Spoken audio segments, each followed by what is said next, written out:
the Reconstructionist Radio Podcast Network presents Worldview Media Podcast, where Gordon and Joyce Runyon view popular media through the lens of the biblical five-point covenant model to help believers appreciate and apply principles of exciting narrative and engaging storytelling. Hello, welcome to the Worldview Media Podcast, Episode 4, The Two Towers,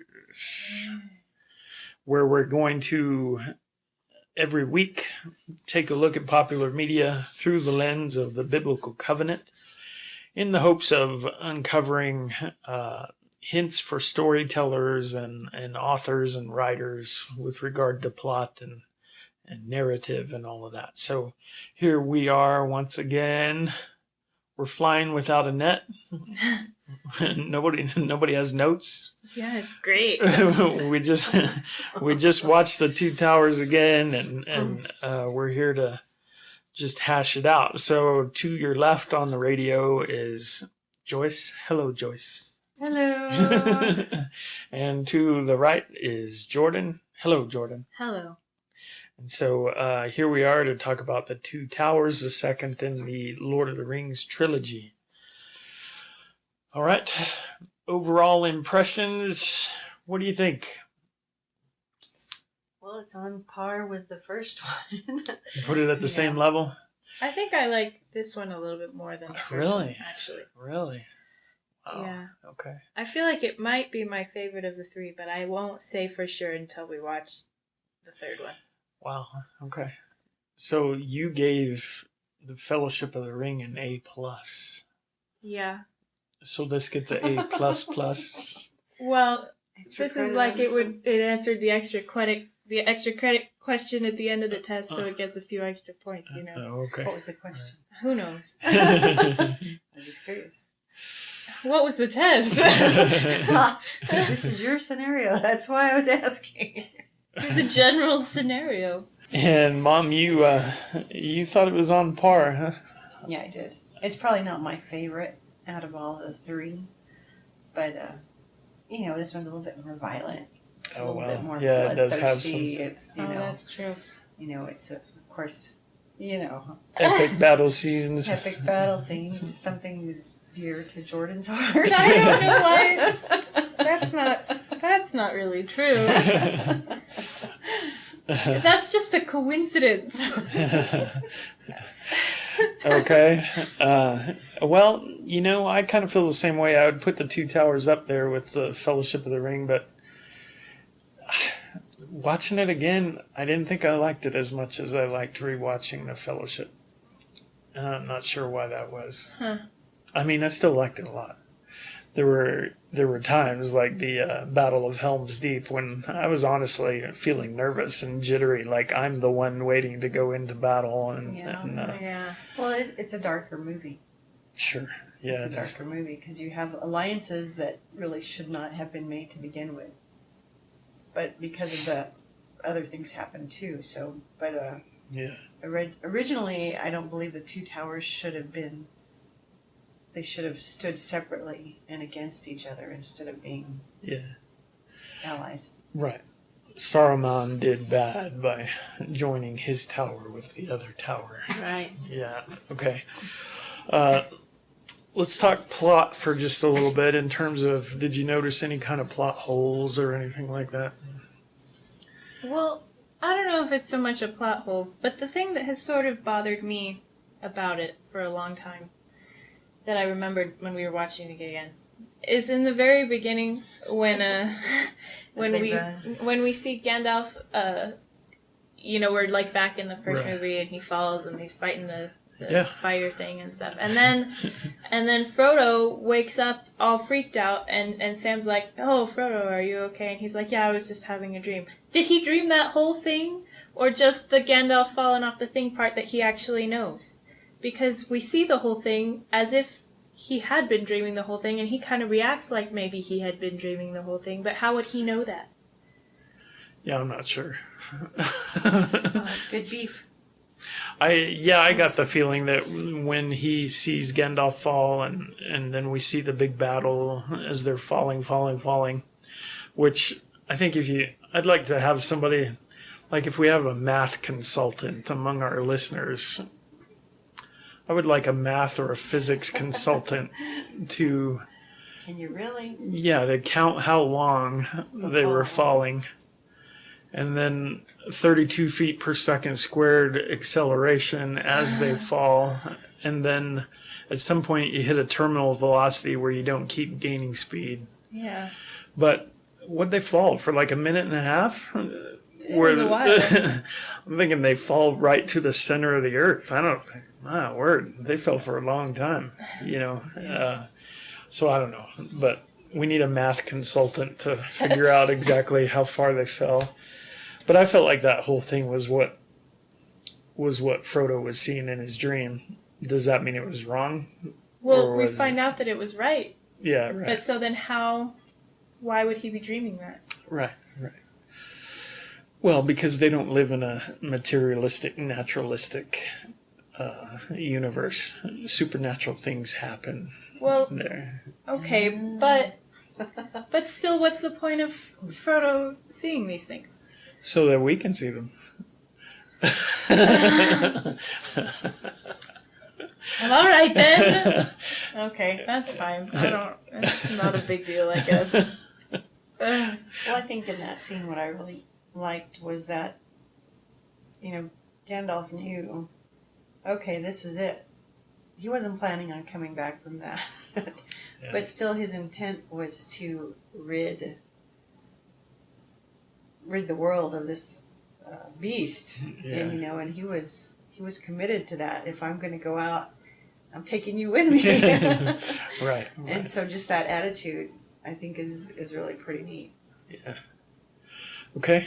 The only plot hole that I can think of is I am confused watching the movie about distances between one place and another, because it sure does seem like these Uruk-hai cover what I'm thinking is hundreds of miles, and they're covering these distances in a very short period of time. Well, but then that goes back to being the supernatural creatures. Well, but it might not even be hundreds of miles. Like, we assume that Middle Earth is this big old huge place, but it could not be. Right. Like, we don't know the scale on that map. Just see the map and not the scale. Well, but in that regard too, I mean, Gimli, who is a dwarf, running for 3 days, that seems a little bit. Or anybody running for 3 days. Yeah. Who does that?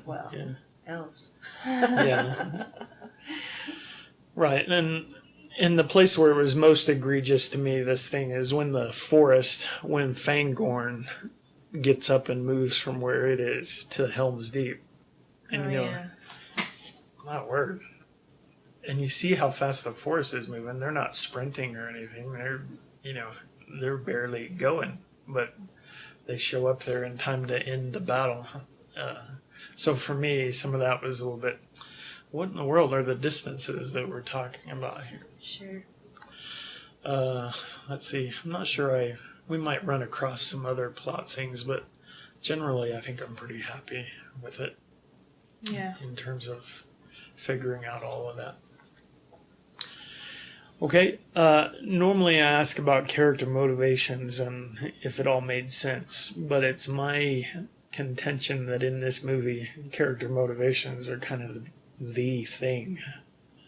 We find that quite a bit. So let's move on to the 5-point covenant model, and we will ask about transcendence.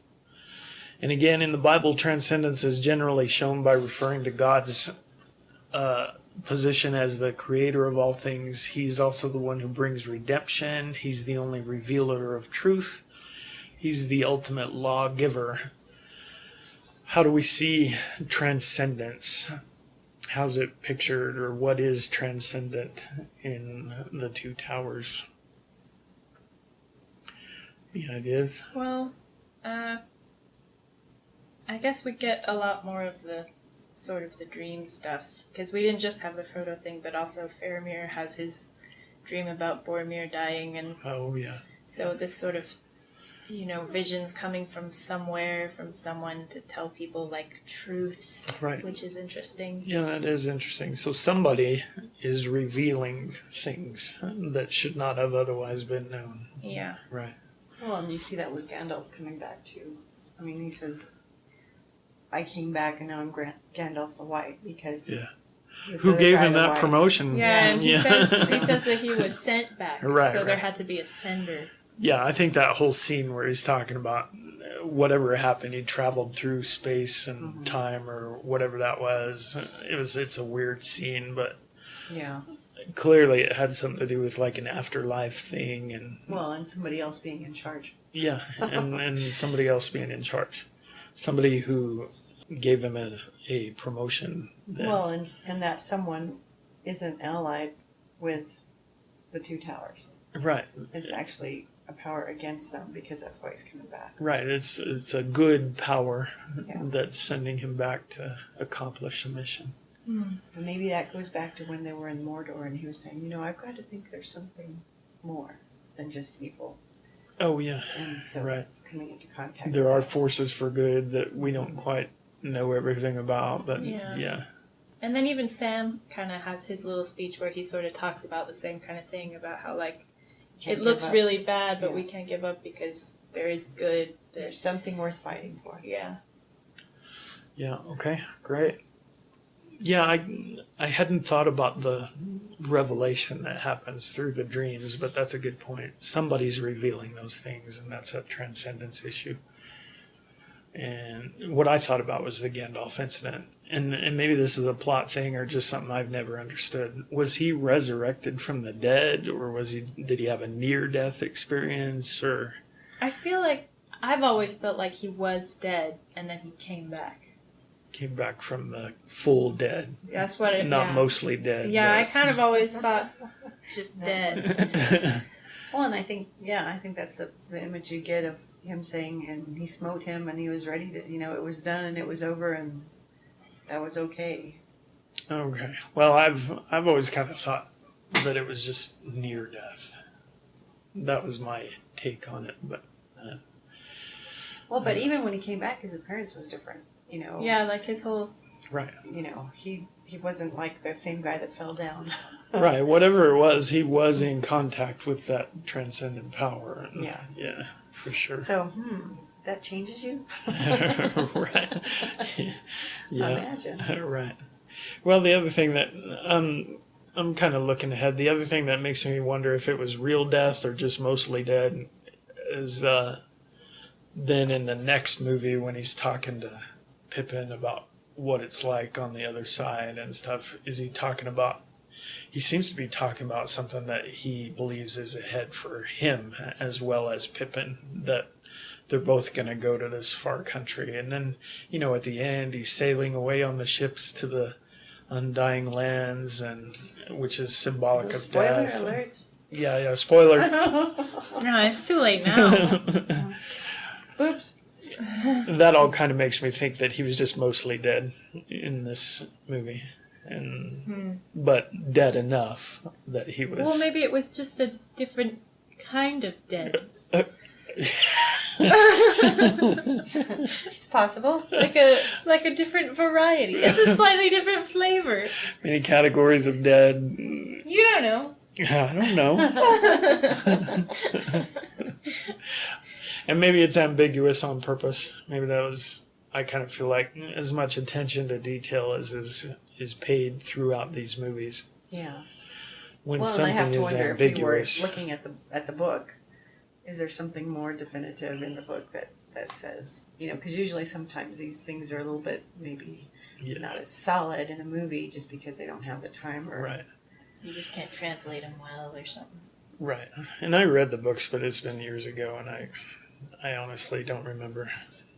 So. Well, and Gandalf isn't in the books like a regular guy. Right. He's more like an elf kind of or special. Yeah, he's a supernatural being of some kind. Yeah. So maybe there's different things going on. But I think too, when he comes back, that he's different. He is different. He's not the same character we saw previously. he, he still has some memories of the people that he associated with, and and just like when he was like, oh yeah, that is my name. That's who I was, but now I'm this person. And so I think there's a shift in who he is, that he's a little bit more, maybe not quite as playful as he used to be before. And he seems a little bit more serious and a little bit more goal-oriented. Like he's matured. Yeah. Oh. Moving forward, and I'm here for a reason, and so we got to get this stuff done. Right. Yeah. But even in all that, he's really not certain it's going to be successful. I think he has high hopes. Yeah. But there's still some question. Yeah. Will it be successful? Yeah, that's interesting. And Saruman at one point accuses him of having a newfound piety as well.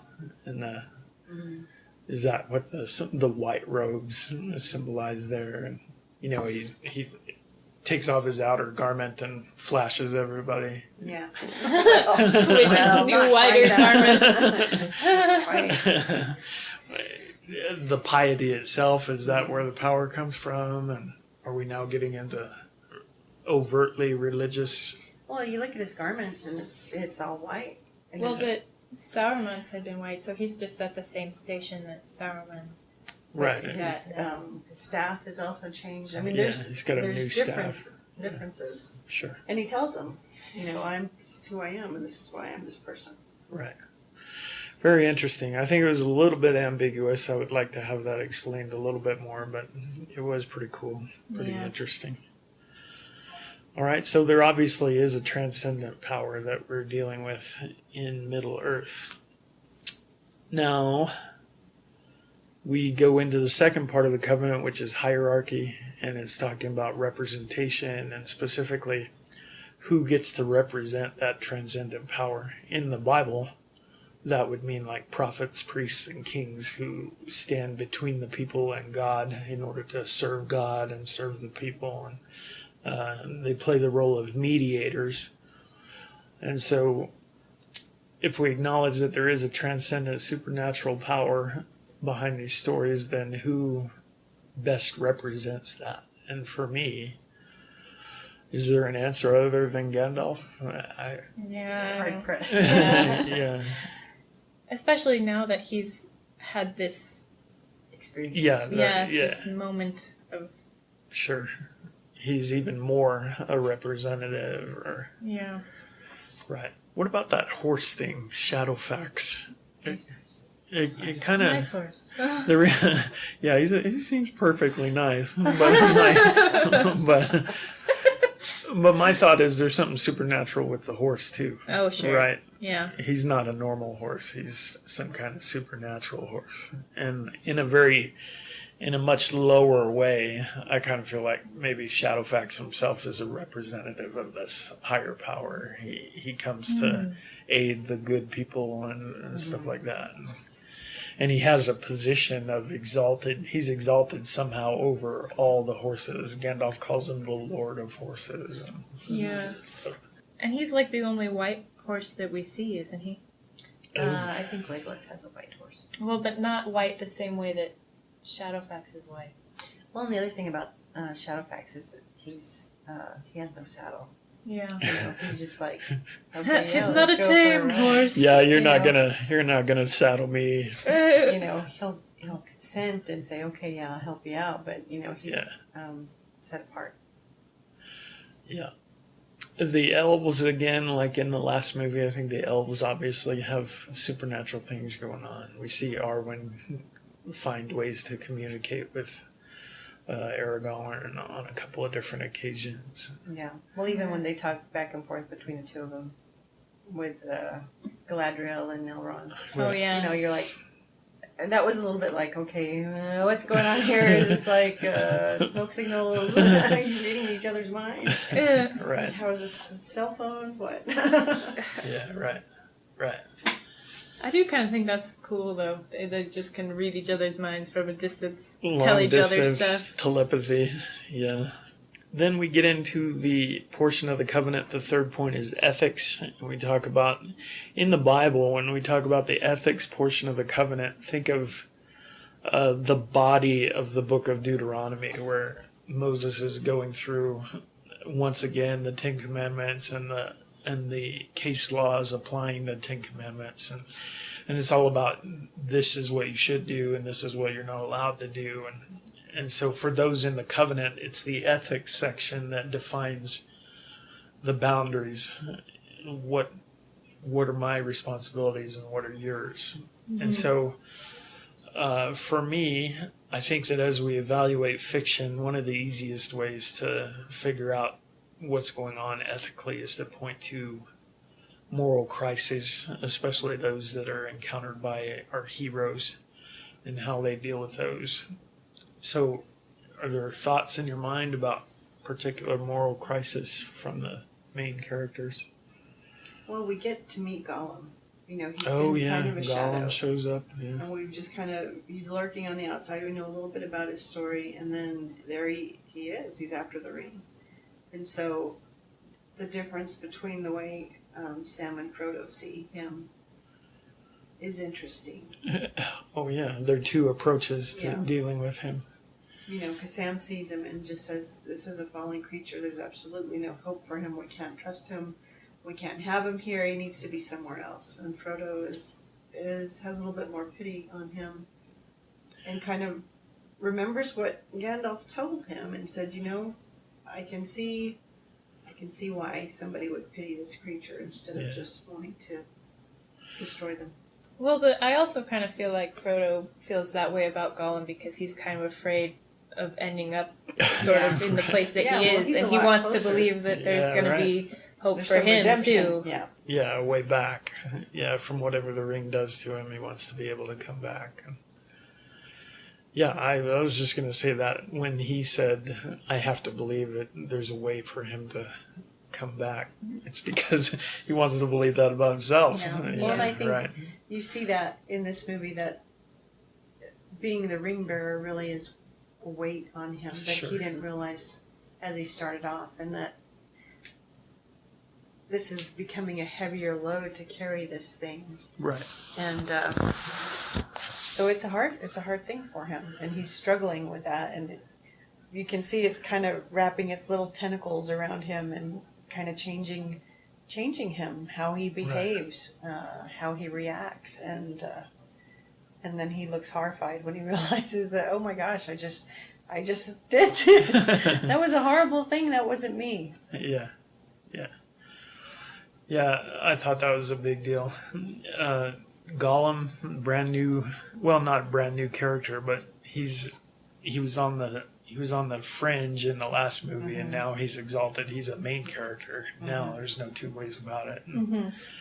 He's got his own ethical crisis going on. I was just going to say it. He's got his own situation happening. Right. So, Jordan, did you notice any moral crisis in particular? I think one of the main things that I really picked up thinking about it was that, like, a lot of the characters, their struggle in this movie seems to be whether or not they're gonna, like, lose hope or keep on going. Yeah. And so, and then, like, Legolas, because in Helm's Deep, right before Helm's Deep, he kind of loses it, you know? Right. But then... But then he goes to Aragorn afterwards, and he's like, "Look, I shouldn't have done that, and I messed up, and I'm sorry, and I believe in you, and this, and I'm gonna, I'm with you here and stuff." And so, that I think was kind of a bigger moment because we sort of see all these struggles and stuff, and then he kind of, he shows a little bit of imperfection. Yeah, and then he recovers from it, and he does the right thing, and he's Yeah. Well, and I think you see that too with Elrond and Arwen. He's saying, you got to leave, you got to get out of here, there's nothing here for you. Nothing. Get on the horse and get out. Right. And then, she says, wait just a minute, this isn't done. I do see a future, and I do see, and because you saw this too. And well, she hasn't done that yet. Yeah, you're spoiler alerting. Spoiler ahead. Okay, so that didn't happen. But you see at least that you were being so vague. You see that he's saying there's nothing here for you. You have to leave. There's no hope. But yet, when Galadriel says, what are we going to do? Yeah. Do we stand with him or do we let him fall? And he says, well, I guess we got to stand with him. Yeah. So there's that mix with him, Sure. too, that, well, I don't want my kid here, but okay, if we're going to do this, then... Yeah, I think that's right. Well, y'all have kind of hit on what I thought was the thematic moral crisis. If you remember in the last movie, the Fellowship, what struck me is that all the main characters had to deal with the temptation of the ring. Mm-hmm. And how they dealt with it was kind of a defining thing for them. Yeah. The good guys are the ones who are not falling to the ring and stuff like that. And I really felt like this moral crisis that we're talking about here was thematic for this movie, because now it's not the ring that they're having to deal with, but it is this temptation to despair and to lose hope. And how do the main characters deal with this? And frankly, like you've both pointed out, it's not as easy to draw that harsh line between the bad guys and the good guys, because a lot of the good guys in the movie, it's a more complex thing in that a lot of the good guys kind of waver and need somebody to come alongside them and lift them up and restore their hope. And we see that all the time. Arwen, when her dad does show her a vision of the future, she does lose hope, and she does get in line and head for the ships and stuff like that. And then nothing else happens. And then nothing else happens. Yeah. She keeps going. But even, I'm thinking of Faramir, and you see, a little inset of what his relationship was with Boromir, with his brother. Yeah. And how the dad, it seems like he was just always trying to pit the two of them against each other, but they still had a good relationship in spite of... Yeah, they still loved each other. In spite of what the dad was trying to do. And just that, there's just a lot of angst in that, that a parent would be like that, and that here's this guy just wanting to do what's right, trying to do what's right, and it's just not enough. Right. Yeah, that's true. Well, Faramir's crisis was interesting in that it was of a little bit different flavor than the despairing, because he was kind of despairing when the movie opens. At the beginning, he's despairing. He's being all philosophical about war and death and the enemies on the other side, and he's obviously got the daddy issues and stuff, and dealing with that. And at the end, makes a really heroic decision that I need to do the right thing, regardless. In spite of what the consequences physically are for me. But you could see it was really more than that, because if he had delivered that ring, at least in his mind, maybe this fixes all the daddy issues, and maybe he suddenly gets from his father what he's been denied all this time. Stuff like that. So that was a big deal that he finally let. But I don't know if that was because of what they told him of what happened with Boromir. That he said... Oh, I'm sure that played a part. If this ring has this effect on my brother, who I think is a good guy, what's it going to do to my dad, who...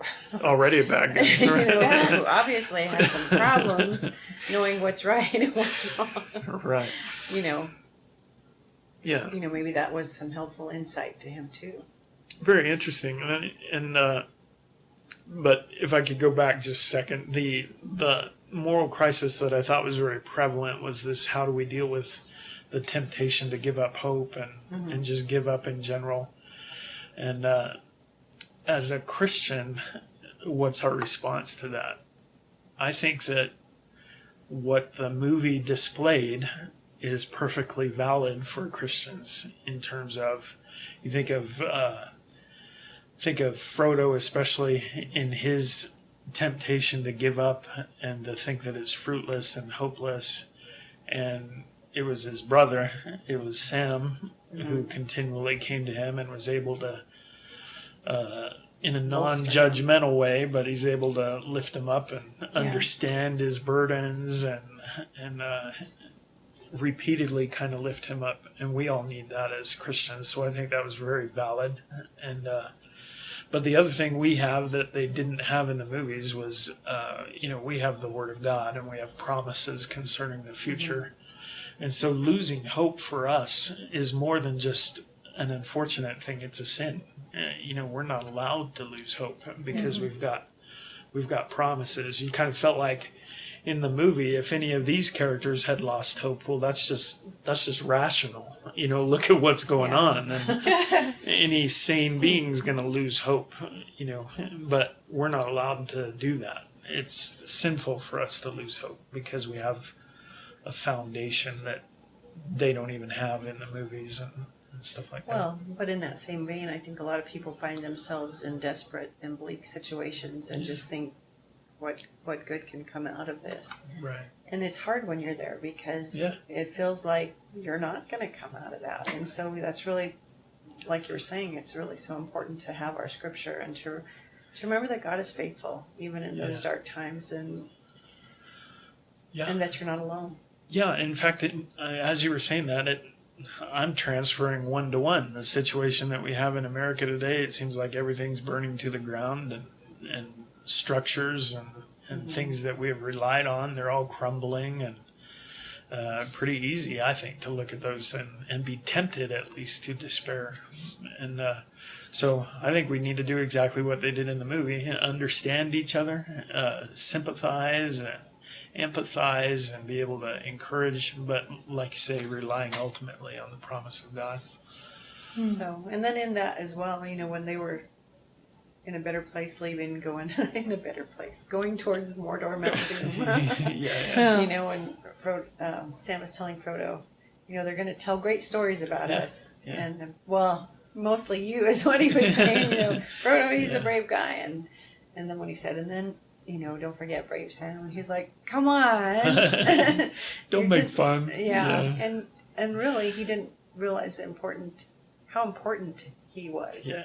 Is in this journey of Frodo's. Frodo really could not do this without him. Yeah. We have a lot of Christians who kind of think they're the knuckle on the pinky toe of the body of Christ. So they're kind of in that place where, no, you need to understand you really are vital. We don't have you, we're in trouble. That's a good point. Anything else come to mind on ethics? Well, I think of Eowyn. Right. And just Worm Tongue. Worm Tongue. He has another one. Is it Grima? Grima. And again, like you were saying, with the despair and everything that was going on in Rohan, and just looked so terribly dark. Yeah. There's no way to come out of this. The king was guarded, you can't get entrance. Right. And then, things changed. Yeah, Grima, thinking about it in those terms, he's an embodiment of something. A serpent. Right. We talk about Gandalf kind of representing the transcendent power, but Grima, when we think about the kind of thematic thing about how will you deal with despair, Grima kind of is despair. Yeah. And that's his whole purpose, is to get the people to. Is that what happened to Theoden, King of Rohan? He just began to listen too much, and that crusty old blind man that he became. That's what despair does to you, or that's a physical image of it. Or he was under the spell of Saruman for sure. He was possessed, but was it despair that opened that up? It has to be, because even when his son was coming back and injured and wounded, he was incapable of doing anything. Right. He was so petrified by... Yeah. Solidified, calcified is the word I'm looking for, by despair. Yeah. That's a good word. Calcified. Because that's really what he looked like. Yeah. I broke out calcified. Yeah. Oh, well, that's very interesting. Very interesting. Oh, you know what? There was another ethical concern that kind of runs through here. And apparently Tolkien really believed that the move toward industrialization was a moral evil. Because the trees and stuff. Right. Yeah. And that's sad for me, because he had moral reasons for thinking along those lines that I think that you could get a rabid sort of materialistic evolutionist watching this movie and just be cheering for the environmental message that it might seem to put out. Well, as one who lives in the desert or the land of no trees, I definitely see the value of that. And for me, sometimes I think when Scripture gives us the command to have dominion, I think sometimes we say, well, that means we can just do whatever we want to because we can do whatever we want to. Right. And it's stewardship. You have to take care of what you're given. Yeah. Yeah. If that is, you got trees where you live, then take care of those trees. If you got trees in the desert, take care of those trees because, trees are nice in the desert, but it's a stewardship issue. And so often I just think that gets skewed as well in the opposite way, that we can just run rampant and do whatever we want to. Sure, right. But I think it's important, though, you mentioned dominion and the dominion mandate, and I think that the Bible's vision of stewardship is radically different than the modern environmentalist vision of stewardship, because I think modern environmentalism is founded on the idea that pristine and untouched is the goal. Mm-hmm. Well, it was the goal. But that's not the goal now. After the Dominion Mandate, that's not the goal. The goal is to take command of the world and its resources. Yeah, and make it useful. And do the right things with those resources and actually build something. And you remember when Bojidar was here and we were talking about what places we enjoyed visiting and what scenery we thought was nice, and he said something that I thought was kind of radical at the time. He said he really felt like the big cities like New York and stuff like that, that there's something about those cities that he finds beautiful in terms of dominion, because it represents man taking resources and building something useful, and these are air conditioned buildings, and it's all, it provides a standard of living for the humans there that's way better than what like the Native Americans had, running around on that same spot or something. right. Yeah. And so that's very interesting. And so what I see is that's the main difference between modern green earth worship and biblical dominion. When we start talking about stewarding the environment, we're stewarding the environment for the glory of God, and that may mean cutting down some trees to make lumber and build something. Well, I'm not saying don't do that. I'm just saying you need to be responsible with what you're doing. Oh, and I wasn't accusing you of being that. Okay, so the main difference that I'm seeing between stewardship and the greenies and the earth worship is that they really believe that the goal is to remove man and the influence of man. And I think we would be on the side of saying man is supposed to responsibly use the resources, but he is given dominion and he is given a charge to build something to the glory of God. But we do also see in this movie that the stuff that they were building was definitely not to the glory of any sort of good thing. So in that case, that caveat, you see that there's that difference. Right, sure. Yeah, he was building because it wasn't just industrialism; it was like evil industrialism. Well, it was intentionally destructive.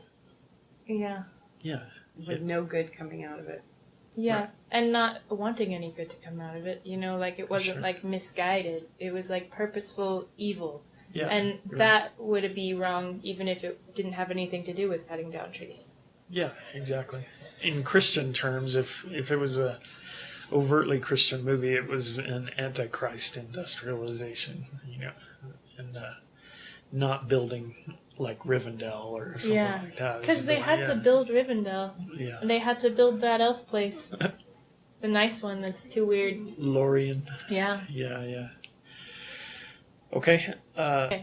Okay, so point 4 of the covenant, there may be other ethical things, but we'll move on. Point 4 is on sanctions and rewards.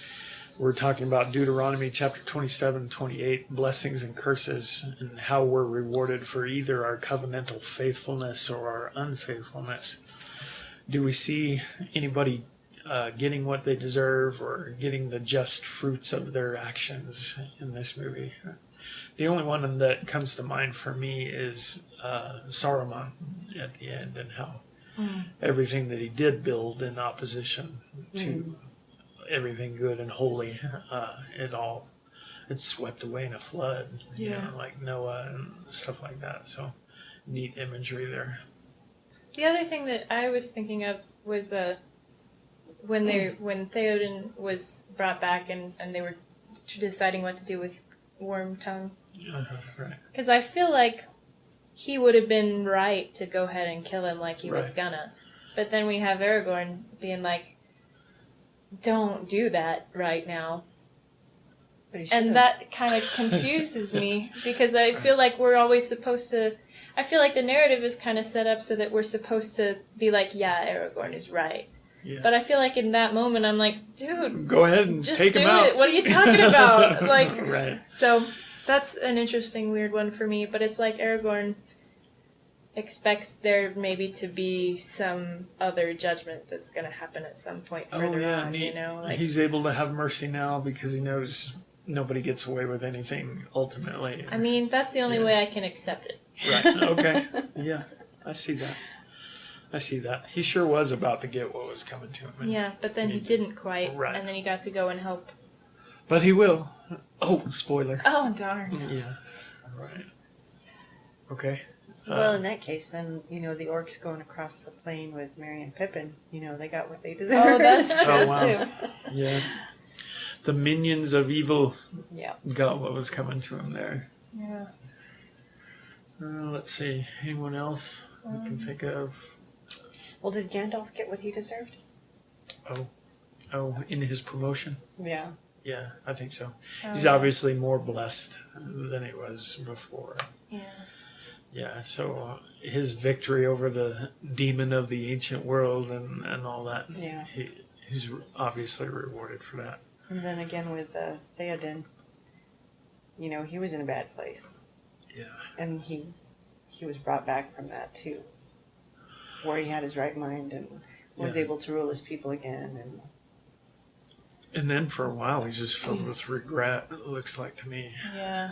Did he maybe think that he was morally culpable for what had happened to him in his blindness and that state that he was in?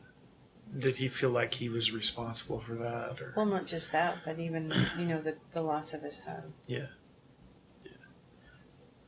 That he should have been there and present and stuff, and he just wasn't.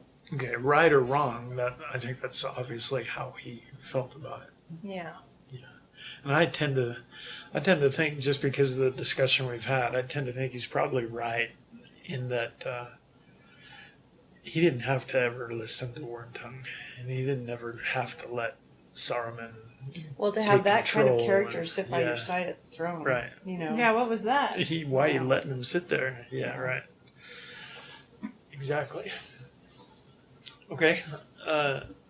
Let's move on to point 5, which is succession. What do you see for the future for these characters? Another movie? Another movie? Yeah, it may still be that thing where it's too early to tell exactly what's going to happen. Well, I think I'm seeing a shift in Aragorn. You know, we saw him back in the Fellowship, and he was kind of a reluctant traveler. Yeah. And we see him kind of being more of a leader. Yeah, and coming out and yeah. kind of saying, well, Theoden, you know, you should be doing this. And he's like, hey, I'm the king here. I don't know who you are. What, are you acting all kingly now? You know, but you do kind of see a shift in him, that he's maybe getting a little bit more willing of accepting who he is. Right. Yeah, I saw that too. And then in Helm's Deep, he's taking charge. Yeah. You know, he's working commanding beneath things. He's working beneath Theoden for sure. But when you talk about a change from the previous movie, there was a conversation that Aragorn had with Boromir about how I will not take the ring within 100 leagues of your city, and you know, it's your city. Mm-hmm. They're your people, and I'm not going to have anything to do with them. And now he's saying, hey, if they're all going to die, I'm going to die as one of them. And so he's identifying with the people, and even as he's functioning as a leader. So well, even in that identification, he is actually different from his cohort because he's a Dunedain. He's been around for a really long time. Right. So he's the same but different. Right. I wonder, somebody else will have to think about this, but now that we're talking about it, I wonder about the ethical crisis. Was there an ethical crisis involved in him realizing that Eowyn she was sweet on him, obviously. Had a little bit of a crush. Right. And because she does kind of let it slip when she's talking to him about how your friends are all staying here because they love you. And then he looks at her like, what? Excuse me. That's a pretty big matzo ball hanging out there. That's a little inappropriate. Right. But I don't think he ever did anything to encourage that type of feelings on her part. He was just right. being himself. Yeah, you're right. Okay, so the future remains to be seen for a lot of these, but I think the plot-wise, I think the makers of the movie do a good job in maintaining tension. Mm-hmm. The future still looks pretty dark tenuous. Right.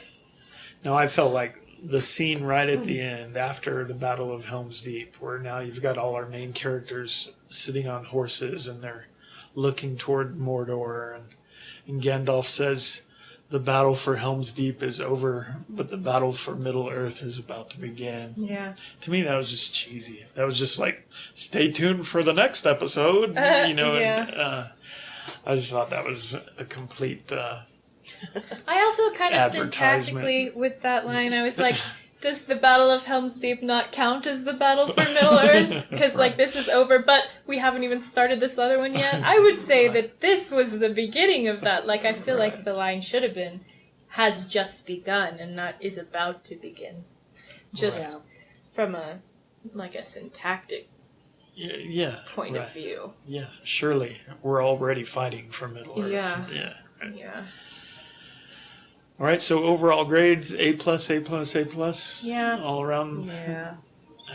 Yeah, I admit that I probably, watching this one the second time, I remember thinking before that I really liked the Two Towers, and I really loved the Battle of Helm's Deep, and it was great. It's right up there with the Braveheart battles and stuff. And, and but this time, I think I got more joy out of rewatching The Fellowship of the Ring than I did watching this one. Maybe it's because it's darker. Yeah. I mean, it did have an effect on me. Like I say, got nervous and, ready to go fight some Uruk-hai and stuff like that. But, so maybe a little bit less for me, but y'all have got it right there at the top. Okay. Well, I guess that's so you don't give it an A+? It's an A+. Does 98 still count as an A+? Well, it's not a 95 or a 94. I'm not sure if I had to say what I didn't like about it. I'm not sure there was much that I didn't like about it. So I don't know. It's the first movie, like you say, is a little bit brighter and a little bit more humor here and there. Maybe it's just more nostalgia too, because it's the first one and everybody's beginning and stuff. Yeah, I'm sure that's a lot of it. All right. Anything else? How do we need to sew this up? Well, no mystery what we'll be talking about next time. So y'all out there in podcast land, first we need a math consultant. We want to know how far Gandalf fell. Yep. And then we need everybody listening to consider rewatching The Return of the King for next week. The Return of the King. That is what it's called, right? Yeah, for some reason, when I said it, I was like, wait, is that even the name? It's not Jedi. Right. Am I confused? That was it. Okay, so next week, Return of the Jedi. No. The last in the trilogy. So Glory to God. Thank you for listening. We want to encourage you to be creative. Go out and write your own stories. See yourself as the main character in your own story. Be able to step outside and take a look at what God is doing through you. And we'll see you back here next week. God bless y'all. Bye-bye. Bye. Thank you for listening to the Worldview Media Podcast. Please visit reconstructionistradio.com to check out the other podcasts in our network and to download our free audiobooks.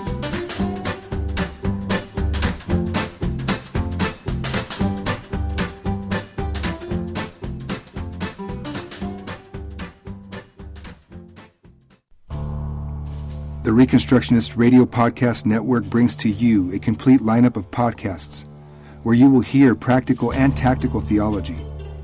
Our desire is not simply that you consume our shows, but that you also live out your faith in every area of life. We can talk all day long about these things, but if we fail to put them into practice, then we fail as ambassadors of Jesus Christ our King. Subscribe now to your favorite Reconstructionist Radio Podcast Network shows, or you can subscribe to the Reconstructionist Radio Master Feed, where all of the content we produce, including the audiobooks and audio articles, will pop up as soon as they are available. And don't forget to visit reconstructionistradio.com to volunteer as a narrator or to partner with this ministry financially. May the Holy Spirit stir you into action for Christ and His kingdom.